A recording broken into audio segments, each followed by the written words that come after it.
director Christopher Nolan comes the obligatory finale to his Dark Knight trilogy that clearly peaked with the Joker. The Dark Knight Rises, the epic final chapter that'll mildly entertain you when you're watching it, but will ultimately anger and disappoint you when you really start to think about it.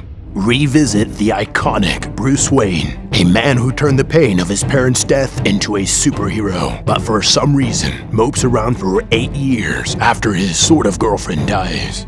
Suit up as he spends the first 45 minutes hobbling around on canes, getting knocked over easily, growing a gross depression beard, and be told that his body is in complete shambles. Even though in the entire trilogy, he's only clocked in maybe a year and a half as the Batman. But chaos will arrive in the form of Bane, a villain who no one can fully understand. This has cost you strength. Word of the truth about despair. But I never escaped. How about your schedule, Captain?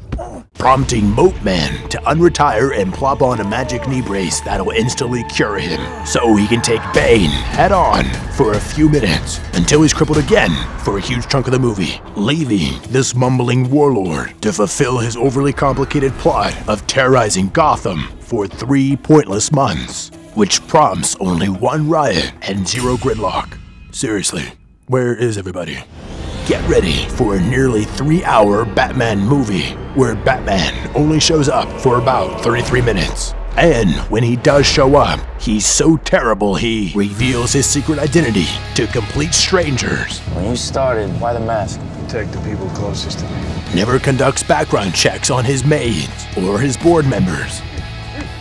He uses ineffective gadgets, stands atop random buildings that are way too dangerous to balance on, and wastes several hours painting a bridge in gasoline.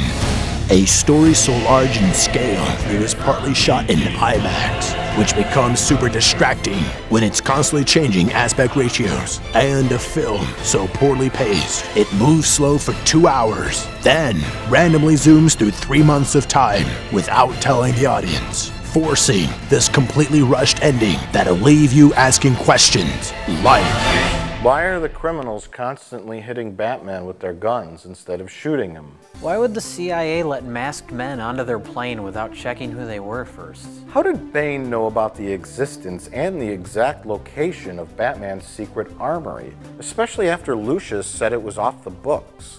and why has no one stumbled upon his huge-ass airplane? How did Bane and his henchmen hide motorcycles inside the stock exchange? How is it possible that Bruce Wayne completely healed his broken back in less than 3 months? Didn't he need a doctor? How did Batman get from the hole in the middle of nowhere into the quarantined Gotham without any money or equipment? Why would they send the entire Gotham City police force into the sewers all at the exact same time? If Tamalor knew he was Batman, why did she let him wander off with Lucius? Why didn't she just kill him when she had the chance? In fact, why didn't she just detonate the bomb right then? And why does Batman talk to Catwoman in his Batman voice when she knows he's Bruce Wayne? How come everybody in Gotham could figure out that Bruce Wayne was Batman except for Commissioner Gordon? Even the character with Down syndrome, played by Joseph Gordon-Levitt, figured it out. Why did Bruce Wayne show up in a French cafe after being pronounced dead? Think that would have attracted the attention of the media. How did Batman eject and swim 9 miles to survive if he only had 5 seconds left on the bomb? Didn't anyone in Gotham think it was weird that Batman and Bruce Wayne both died on the exact same day? Bruce Wayne was Batman? Starring the cast of Inception, Princess Diaries, Kristen Stewart's Mouth, Molly Cocaine, Bruce Willis, and Bane Bruce. The Dark Knight Rises. I'm pretty worried about Man of Steel now. Thanks to Red Letter Media. Be sure to check them out. Also, check out our latest Screen Junkies episode, where we play some actual fantasy football with Paul Scheer and Stormtroopers. I'm not wearing underwear. I'm free. We are never ever getting back together. Giggity giggity goo, all right? I'm a Barbie girl in a Barbie world.